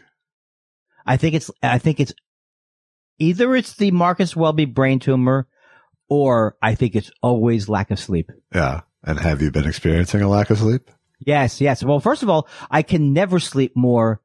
Even when I slept last night, I had a great sleep. I can't sleep more than 4 hours without getting up. Yeah. But I don't mean to pee. I mean like I'm up and awake. Yeah. And I pee. I just happen to pee. No, I'm peeing all the time. I'm doing that now. Nice. Come on. Are you telling me the rhythm wasn't good there? I don't know. I'm telling you, if I made a joke like that, you go, oh. I can't stand it. You and your potty mouth. And I noticed the Frank Conniff and they swim down they're so funny, so I can't criticize. I have to criticize myself. I'm the bad guy for being so touchy about, I don't like the word fart, for example. Yeah. Mm-hmm. Okay. There's an argument for not really liking farts. I mean, being afraid of the word is a problem. It's a problem, yes, because Frank made a brief reference to it. Hilarious. And all I could think of since then was, why is Frank Cap? I'm only kidding. But I am very, very sensitive about I'm like an old Jew when it comes to these things. And not in a good way. That makes me laugh. Hey, I'm like an old Jew, and not the way you would think, like a really elegant. Right. A man with a smoking jacket. Not like that kind of old Jew. Right. Not a Rothschild. You see, as soon as you said Rothschild, I got the image of an elegant old guy, and he's a Rothschild. Well, how'd they make their money? Probably honestly, right? Yeah, I'm sure. Oh, that podcast I told you about, which is called American Scandal. Yeah. The one about Spitzer. Oh my God. I never liked him, but he's like a walking asshole. Spitzer. He deserved what happened to him. Yeah. He was walking around. I think he did. I'm cleaning up New York. And then he's got a hooker. Yeah. Anybody who has a law enforcement position and breaks a big law, It's just so terrible. It's also indicative of mixed emotions, his mixed things going on with him. He's got issues. Yeah. Absolutely. Not a good guy. Oh, I think, in case we don't talk off pod, I'm not seeing people ever again. Are we allowed to walk around outside? Yeah. I was going to drop it off. Coffee. I'm going to let you know when I'm near it. If you're around, if you're not around, don't worry. I won't drop it off there alone, but, I'll let you know. What do you mean Very you won't excited drop it about off there alone? I'm not going to put it on your porch if I don't hear from you. Well, I'm going to go walking. You can put it on my porch. What am I worried about? What the hell is going to happen? There's going to be, I actually reported a porch pirate to the cops the other day, and then I found out it was just a guy in an eye patch walking around.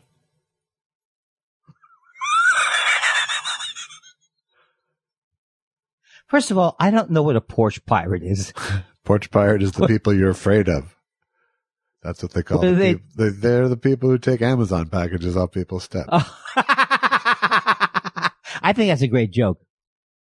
I want to say to you right now, it's a great joke. Yeah, and that's without even knowing what I was talking about. So imagine how the people in the know can react. What do you mean? It was a guy with an eye patch. Did I not even hear the whole joke? You didn't know what a porch pirate was. Oh, that's right. That's a problem. That is a problem. Oh, Jimmy Dore's trending again, Andy. Oh, I decided not to do it. I decided not to pile on. What is because he's saying things like, I got you your start, Alexander Cortez. You owe me. That kind of energy. Okay, good. There's a thing about stand-up comics and political activism that is a fairly toxic brew. Hey, let me get this straight. When they just channel all of that energy and need of attention into self-righteousness. Oh, this is exactly what he's done. Without punchlines. Exactly. Yeah. And he gives you that look. All he does is say, yeah, like Hillary Clinton's going to do something good. Right? I don't think so. He has that kind of voice, right? I don't think so. Kinda. Come on, Josh, give me some fucking positive spin. I'll come over your house. You can teach me how to do impressions. I just condemned Jimmy Dore for you. What do you want? That's good. I'll take it. All right. Let's go into these questions and get this Christmas going. The Peruche. I'm not going to forget it tonight in case it comes up. Joel says UNICEF has delivered food parcels to the poorest kids in the UK. Jacob Rees-Mogg, no really, he's an actual person, a Victorian villain, said UNICEF were politically motivated in doing this. Could James Mason insult this man? James Mason. Andy Kindler's penis's thoughts welcome, he says too. No. They're welcome, but he's sleeping. All right. Yes, I've heard of the skullduggery of Jacob Rees-Mogg, and I have nothing good to say about the man. Ooh, a quick dismissive jibe. He is the Ebenezer Scrooge of the UNICEF set. Mr. Weinstein, please come into my office immediately. Mr. Weinstein, are you aware? Yes, Mr. Rees-Mogg. Yes, now, Mr. Weinstein, are you aware, even though you're a Jew and a disheveled Jew at that it's Christmas this week? Next week is Christmas. Are you aware of that, Mr. Weinstein? Yes, happy holidays, sir. I suppose you'll want even though you're a Jew, you'll want Christmas off again this year, Mr. Weinstein. Why, yes, of course. I have to sell things to non-Jews at a high markup. I didn't know you did that. Let's go into business together. See, it's all different. It's all different in our Christmas Carol. I have to engage in usury.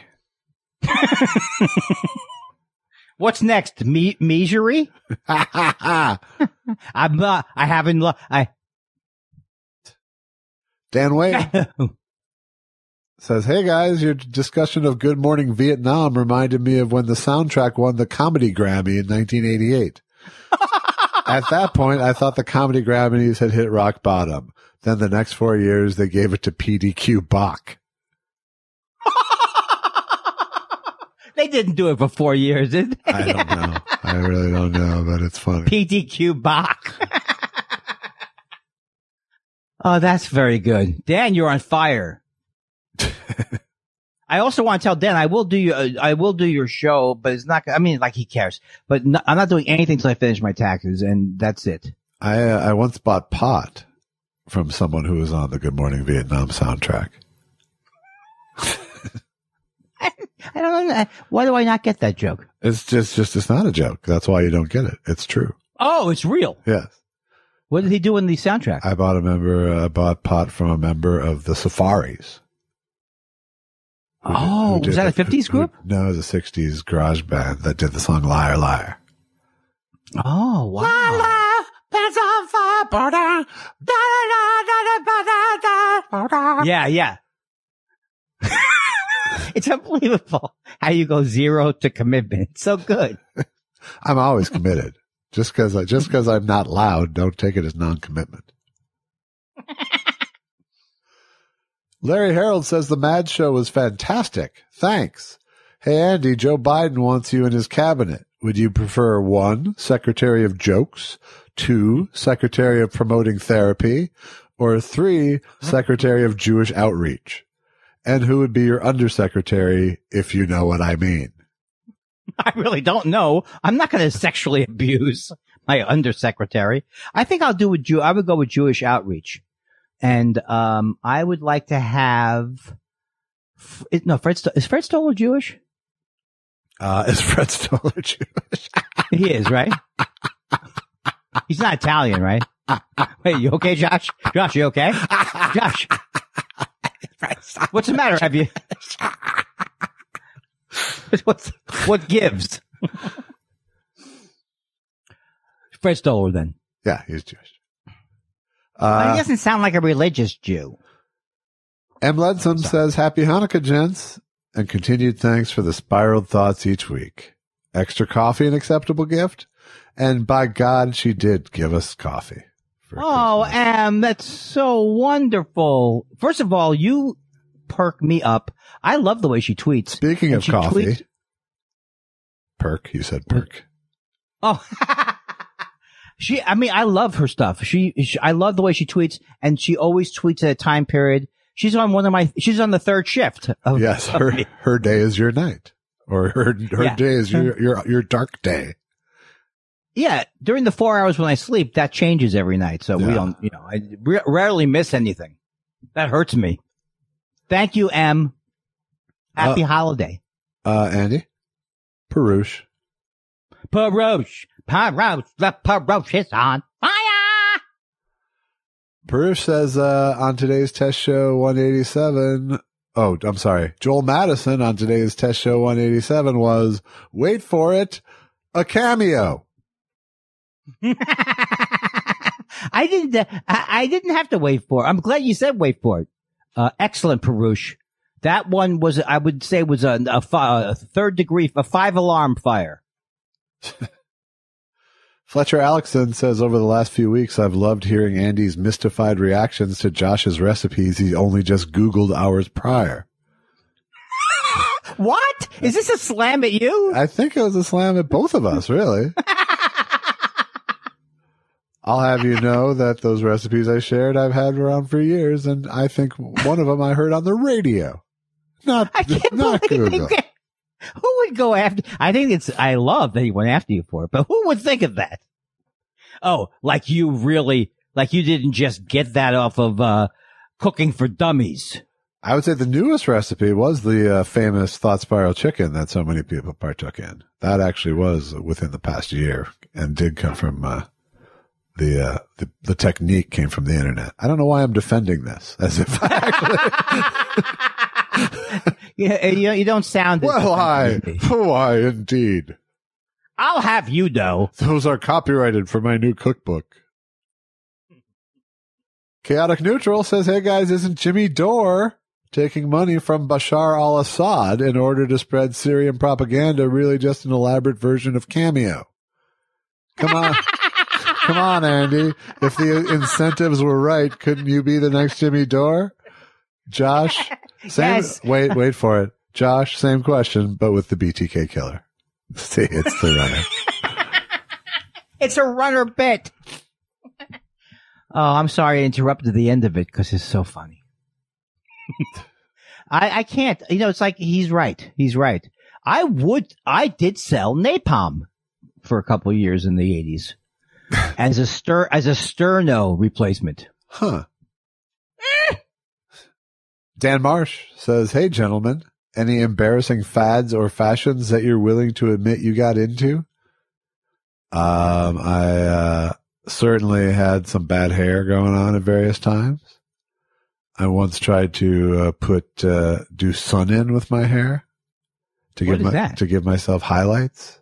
And it was just orange. It was just a whole head of orange hair came out, which was kind of punk, which was kind of new wavy in its way. It sounds like what you did when you were testing if you could smell anything. But being a fat kid, I also was excluded from some fads. They just didn't. They didn't make the cool item in my size a lot of times. That makes sense. But I did have a members only jacket. There's one. That is almost a textbook. Yeah. Going with the fashion. I mean, I was in 7th grade, but. Well, it made sense. I am embarrassed about all of my hippie looks because I was like one of those hippies who didn't look good on me and I couldn't pull it off. That kind of a thing. Yeah, very. And then the Jewish lefty communist. Yeah. It's just weak. Yeah. And it just means I got pulled over by the cops more. But the only really horrible thing was I had an acid wash jacket, which I think is unforgivable. Yeah, I had some acid washed, both upper and lower products. They do not wear well. Tom the Tom says, Andy, the commercials that bug me the most is for laxatives because the I just shit look, complete with the grin they give the camera, is so off-putting. I'm sure you have an opinion about it. I can't. I think it's worse than Hitler when they show the actual results of the product and it's like diarrhea. It's worse than the Holocaust. Take a laxative? What? And have it kick in on the bus? Remember that commercial?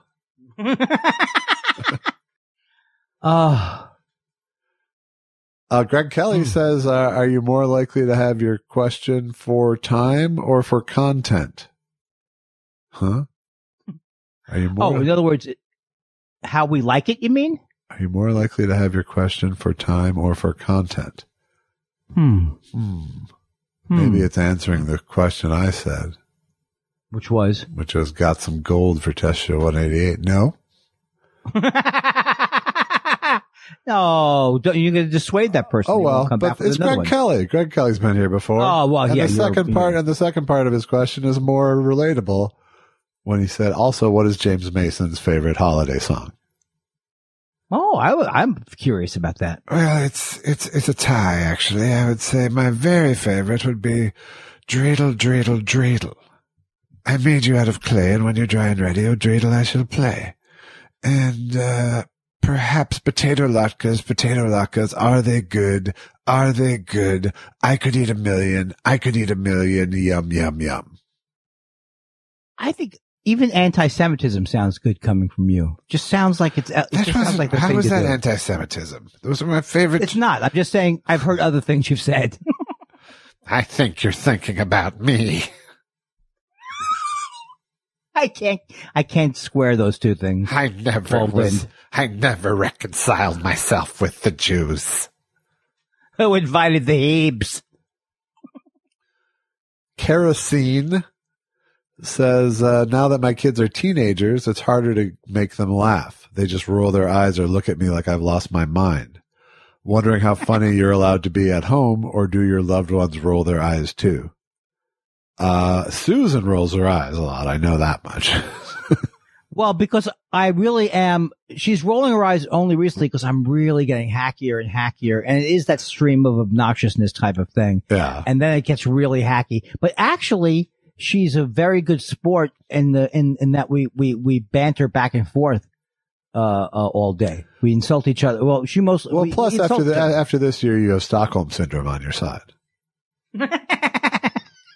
I think she's right she said that we should kill the third born of all Episcopalians. I think she's right.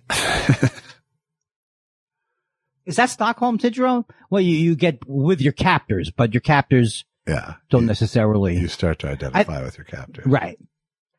Oh, but one thing I want to say, I think I know what that question was. It's like, do we cut them? Maybe there's a word missing. Do we cut them for time or do we cut them for content? Something like that. Yeah, maybe it was have your question cut for time. It's either. Either could be true. Usually it's content, and usually it's because it didn't pan out. Right. It's usually no fault of the question. Well, sometimes it is. But I'm trying to be good cop. But my wife doesn't do a whole lot of eye rolling at me, really. I don't think, I don't get elbowed or censored by my wife. But you're not walking around the house doing bits I'm not a shtick machine like Andy. No. Yeah. But, she thinks I'm funny, I think. The other day she said to me, this was good. I was going, ooh, ooh, ooh, ooh, ooh, ooh. She goes, I guess you really like that song. Because that song, after a while, if you're singing that around the house, it's over. You should stop worrying and stop singing it. Once in a while, Allison will be like, I can't believe how fast that was. And that's like giving me a blowjob. That is just That's so funny. Oh. Now I can't get that image out of my mind. Well, go back to old man banana eating. Old man banana eating. Stephen L. Yates says, gents, I really enjoyed your appearance with Frank Conniff and Trace Beaulieu on Tuesday. You were both funny and it was great to see you. More, please. I was expecting a quiz, but we didn't. But you know what? He always mixes you up. And thank you again, Stephen, for contributing generously to a friend of a friend of a friend who's might be homeless. So that was so sweet. Wow. We have sweet people listen to the Thought Spiral. We do. Jordy says, happy holidays, you old savings and loans. Has it been a silver lining this year to be home to hear Janie playing the piano all the time? Have you fixed Janie, would you stop it? Have you fixed that loose banister that makes you sore? We haven't done it all year. Why? It's the season, isn't it? Yeah, we missed the whole season. It would be the time to pull us out for once. Yeah, I would have loved to have heard it more. I want a big one. How about the guy who said that didn't he say something about you thought I was that I would be, but then you ended up, but how's that guy sound? You once called me a whoop frustrated old man. What are you but a whoop frustrated young man? Miserable little clerk crawling in here on your hands and knees with nothing but a $500 equity in a life insurance policy. Why, you're worth more dead than alive. And then when he goes back, you stupid idiot. You lost the goddamn money. I'll shove my fist down your throat, Eddie. His name isn't Eddie, but besides that. I lost the money, Jimmy. Get over there. You're an addle-brained son of a bitch, and I'd sure as hell ram my foot up your ass as I'd ram my foot down your throat and have a meet. Hee-haw. Hee-haw. I think we covered it now. I'll rip off your head and shit down your neck, you old piece of fuck. You're going too far. I've been your uncle forever. You can do me. Are you throwing me shade? We're talking about $8,000 here, you piece of shit. Wookie Talkie says Dennis Miller says he's reading about Julius Caesar and will write great literature and will read great literature from now on. Will his traffic reports become Caesar on the sixes? Hey, we're here with a 405 and traffic's going vini vidi vici.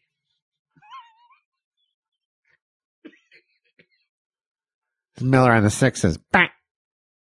Hey, have there ever been somebody more transparently miserable when they're retiring? You know, I mean, he was basically saying, you people don't get it, so I'm stopping.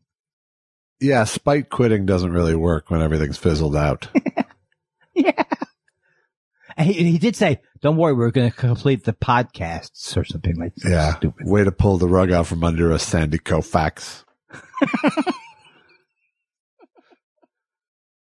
It's like Sandy Koufax. All of a sudden, he goes off for, what did he go off for? Yom Kippur? Yes. Yeah. yeah. All of a sudden, it's okay, it's too late. It was more of a retiring in his prime sort of joke. Right. He also had way to leave us in the lurchberry, Sanders. Would that worked better? It's good. Sethic III says Mama Dick III has a doozy for you today. She says she'll give her upcoming spot on the vaccine list.